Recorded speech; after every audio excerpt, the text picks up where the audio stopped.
I announced my pregnancy to my husband's family on Christmas, thinking it's gonna be their Xmas Part 2. Update 2. Hi Red. I didn't think I'd be back with another update so soon, but life has thrown yet another curveball at me. Things have taken a dramatic and unexpected turn, and now I'm left trying to figure out what to do next. I really need advice on how to move forward. Fast forward a few weeks ago, Laura gave birth to her baby girl. At first I tried not to pay attention to Laura's life and her baby wasn't my concern, but then I got a call from Megan, my ex-sister-in-law, who I hadn't heard from since she told me to set James free. Her tone was different this time. She sounded frantic, almost panicked. She blurted out, "I think you need to know what's going on with James and Laura." I sighed, not wanting to get dragged into more drama. "Why would I care?" Megan, I asked. She hesitated before saying, "Because the baby doesn't look like James. It looks exactly like Ryan, the guy Laura had left James for years ago. The guy she claimed to have made a mistake choosing over James." My stomach dropped as Megan continued. "James did a DNA test to confirm, and well, it's not his." I was shocked that Megan is now calling me to gossip about her friend who she wanted to be with my husband so much so I said, "Megan, I really don't care. Whose baby it is, please don't call me." Again, the very next day James showed up at my door. I hadn't seen him in months. And the sight of him standing there looking broken and desperate stirred a whirlwind of emotions in me. He got down on his knees literally and begged for my forgiveness. So he said. Tears streaming down his face. I let Laura manipulated me. I thought she was the love of my life, but I was wrong. She lied to me, she used me, and I ruined everything with you and our son because of her. Please give me another chance. I stood there in shock, holding my son in my arms trying to process everything. He continued, "I love you.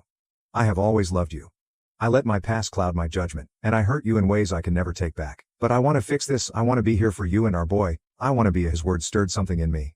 I'd be lying if I said I didn't feel anything for him. Still, we built a life together before everything fell apart, and the thought of giving my son a father tugged at my heart. But then the memories of his betrayal came flooding back. The lies, the emotional abandonment, the way he chose Laura over me during one of the most vulnerable times of my life. On one hand, I want my son to have a father. I want him to grow up knowing that his dad is there for him, loving him and supporting him. I know how important it is for children to have both parents involved, and James is saying all the right things now, but on the other hand, how do I trust him again? He shattered my heart into pieces when he chose Laura, and he only came crawling back after she proved to be lying to him. Would I just be a second choice? Would he truly be committed to me and our family, or would he left again the moment things got tough? And then there's the pain of what he put me through during pregnancy and childbirth. He wasn't there for me when I needed him the most. He let me go through some of the hardest moments of my life alone because he was too busy chasing a fantasy. James has been relentless in his apologies. He's been texting and calling constantly, showing up with gifts for the baby, and even talking about how he wants to go to therapy to work on himself and rebuild my trust. He says he's willing to do whatever it takes to prove that he's serious about being a good husband and father. He said Laura forbade him to go see me and our son, to leave him and move out to another state, so he would not be able to see their child. So he was scared and obeyed her demands. Right now I feel stuck. I've worked so hard to start healing and build a life as a single mom, but the thought of giving James another chance is tempting. Not because I need him, I know I'm strong enough to do this on my own, but because I want what's best for my son. Rit, I need your advice. Should I even consider taking James back, or is it time to close this chapter for good? How do I balance what's best for my son with protecting my own heart? I'm so conflicted, and I don't know what to do. Help me. Please do not take him back. James didn't just make a mistake. He made a series of conscious choices to betray you. He let Laura back into his life, lied to you for months, and abandoned you during one of the most vulnerable times of your life. Now that Laura is out of the picture, he's running back because he has no other option. Don't let them treat you like a backup plan. You and your son deserve someone who chooses you every single day, not someone who only comes around when their fantasy falls apart. The reason James is growling is because Laura played him for a fool. If her child had it been his, would he have come back to you? Probably or not. He abandoned you when you were carrying his child and let you go through so much pain alone. That's not someone you can trust to be there when times get hard. You're already doing an amazing job as a single mom, and your son will thrive with a strong, independent mom who put herself and her baby first. Don't let James drag you down. Again, maybe consider giving him another chance. I get why you're hesitant, but people can change if they're truly remorseful. It sounds like James is willing to put in the work to rebuild your trust and be there for your son. Therapy could help you to work through the betrayal and see if there's a path forward. Having both parents in your son's life could be a positive thing as long as James proves that he's serious about being a better husband and father.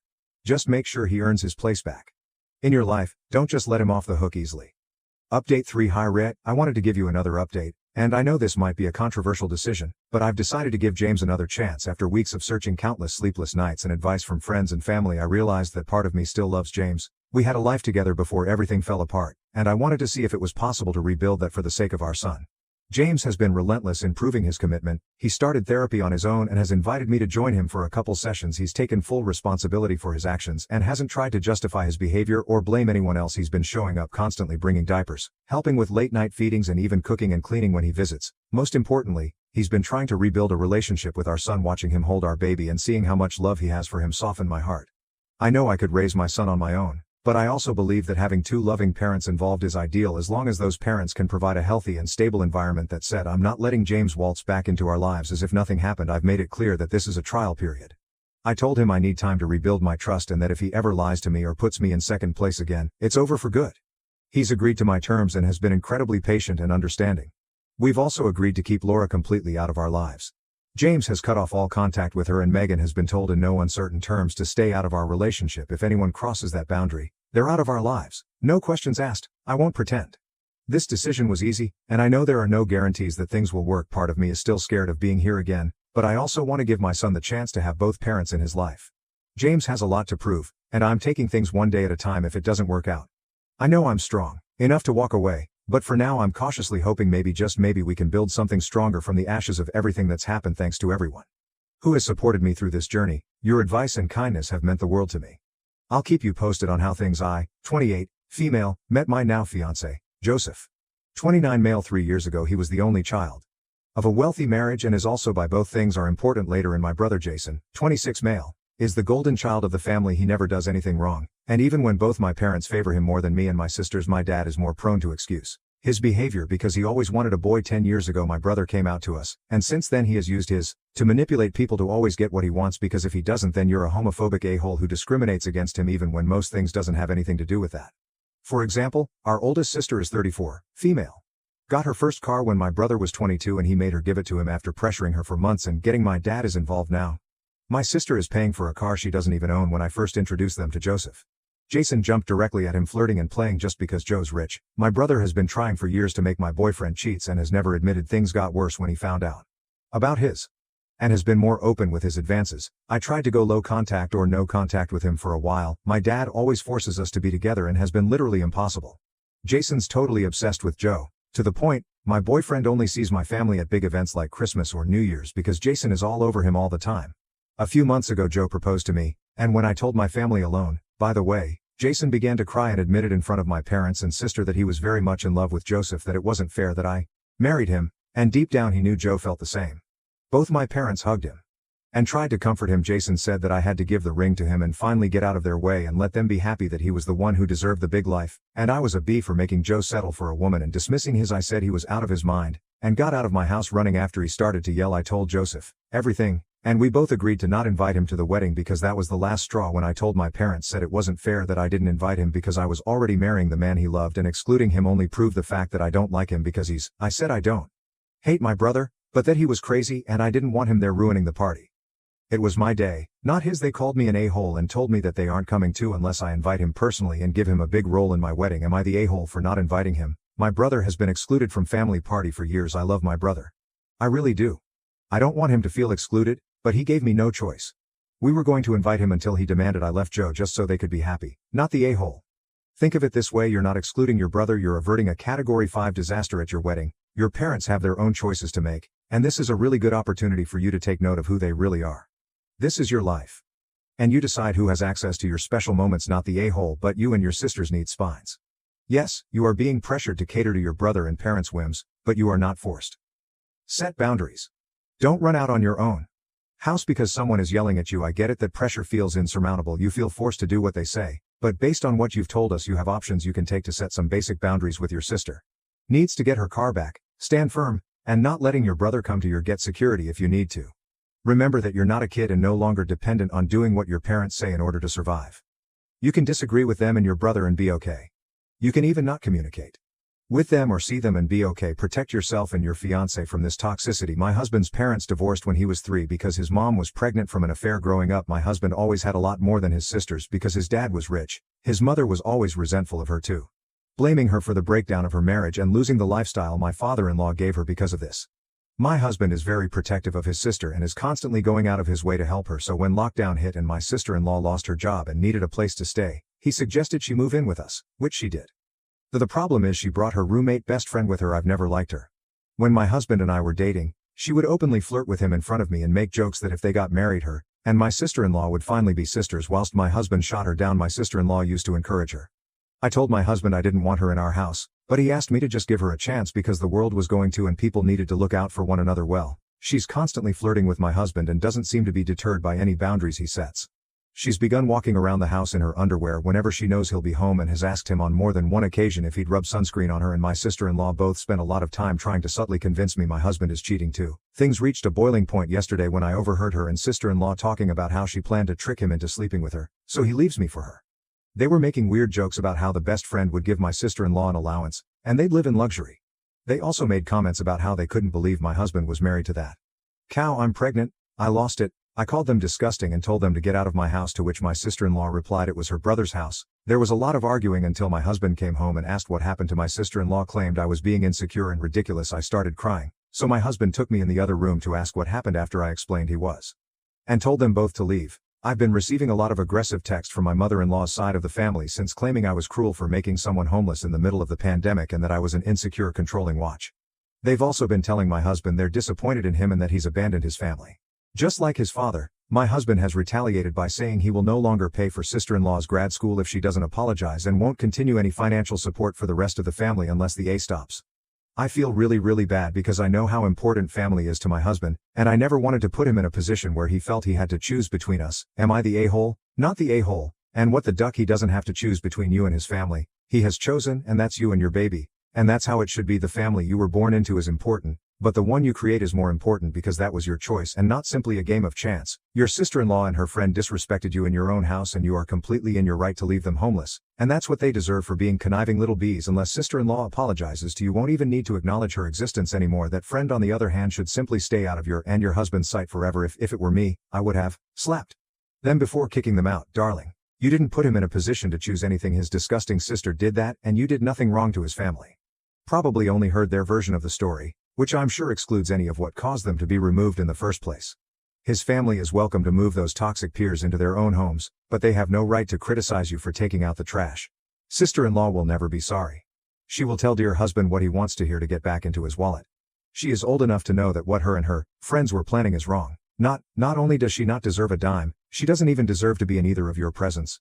I don't know why your husband tolerated her flirting with him to begin with, but if it ever happens again, he needs to tell her that there isn't a chance of that happening. He will never be interested in her and not to ever speak to him like that again. Again, he sounds like a wonderful man, but you don't repeatedly let some Floyd disrespect your wife, let alone move them into your eye. 26, am the older brother of two sisters. Maya, 19, and Tia, 21, are our parents.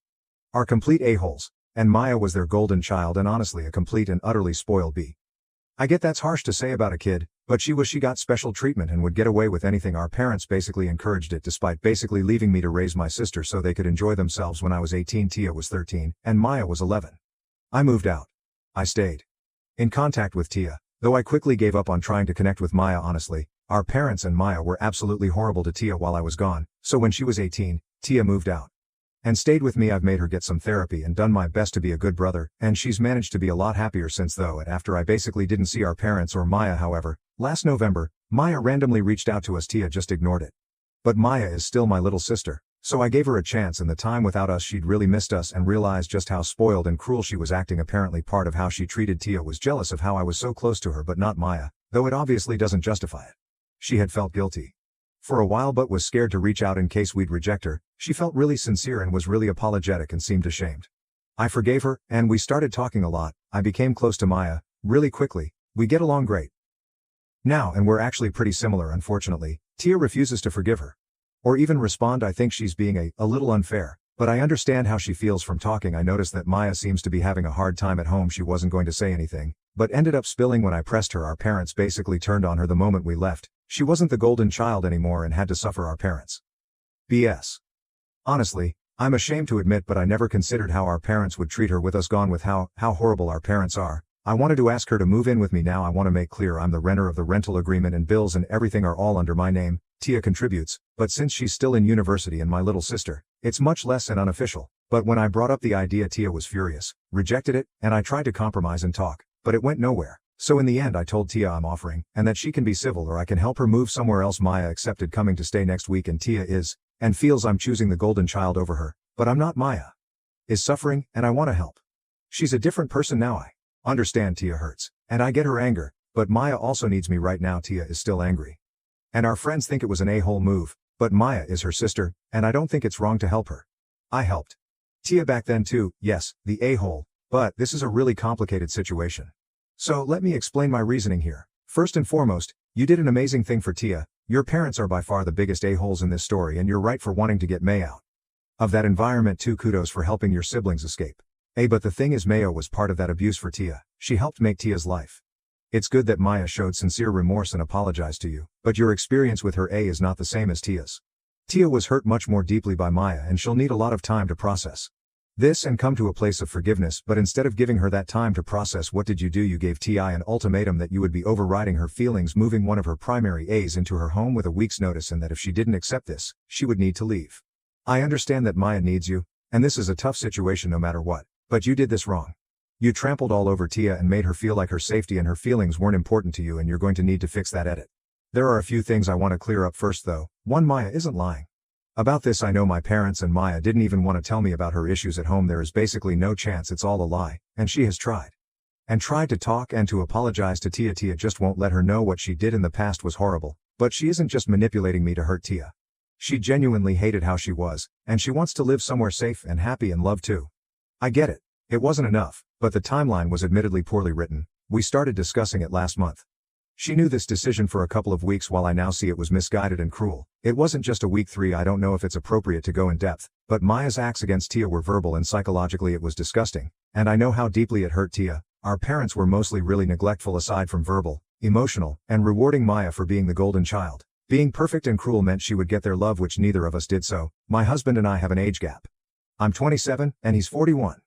Yes, shock horror. Cue the weird jokes and judgment. We've been together for 6 years and dating for 7. We got married in January. There's no issue here, no grooming, no weird stuff. I have a master in psychology, so I like to think I'd know if there were issues with our issue.